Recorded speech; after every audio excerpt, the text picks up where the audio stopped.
ভিডিওটা দেখুন এবং সবার মাঝে শেয়ার করে দিন। ধন্যবাদ সকলকে। মাননীয় প্রধানমন্ত্রী, 7 বছরের শিশুকে ধর্ষণ করা হয়, অত্যন্ত পরিতাপের বিষয়। আমরা আপনার কাছে আর একটা কার্ড চাই, একটা আমরা জাস্টিস কার্ড আপনার কাছে আমরা প্রত্যাশা করি। জনগণের কাছে থাকে একটা কার্ড, সেটা হচ্ছে লাল কার্ড। সেই শিশুর বাবা বুঝে গিয়েছে বিচার হবে না, সেজন্য উনি বিচার চাওয়া বন্ধ করে দিয়েছে। মাননীয় প্রধানমন্ত্রী, আপনি আমাদেরকে অনেক কার্ড দিচ্ছেন, ফ্যামিলি কার্ড, আপনি অনেক কার্ড দিচ্ছেন, কৃষক card, family card, well card, LPG card, diesel card, খামারি কার্ড। আমরা আপনার কাছে আর একটা কার্ড চাই, একটা আমরা জাস্টিস কার্ড আপনার কাছে আমরা প্রত্যাশা করি। না হয় মনে রাখবেন, আপনি কার্ড বছরে 20টা দেন, জনগণের কাছে থাকে একটা কার্ড, সেটা হচ্ছে লাল কার্ড।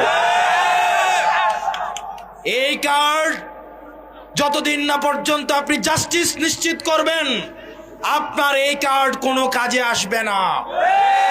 2 বছর পরে দেখা যাবে এই কার্ড নিয়ে সবাই বাসার মধ্যে উনু খেলে। প্রিয় নাঙ্গলকোটবাসী,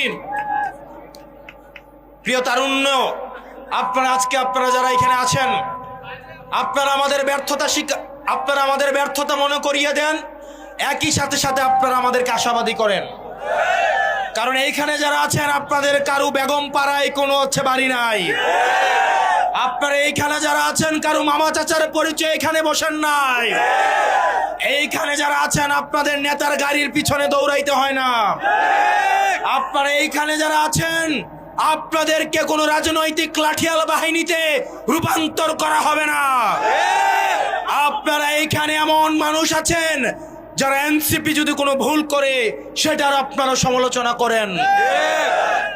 প্রিয় তারুণ্য, আমরা এমন একটা রাজনৈতিক দল গঠন করেছি যে রাজনৈতিক দল অন্য কেউ সমালোচনা করতে হয় না, সেটা নিজ দলের মধ্যেই সমালোচিত হয়। কোনো নেতিবাচক কাজ যদি করে, নিজ দলের কর্মীরাই সেটাকে জবাবদিহিতার মধ্যে নিয়ে আসে। প্রিয় তারুণ্য, এই দেশটা আমাদেরকে গড়তে হবে। আমরা দেখেছি এই রাজনৈতিক ভাষণে রাজনৈতিক নেতারা তার সন্তানদেরকে বিদেশে রাখে দেশের শিক্ষা ব্যবস্থার উন্নতি করতে চায়। আমরা দেখেছি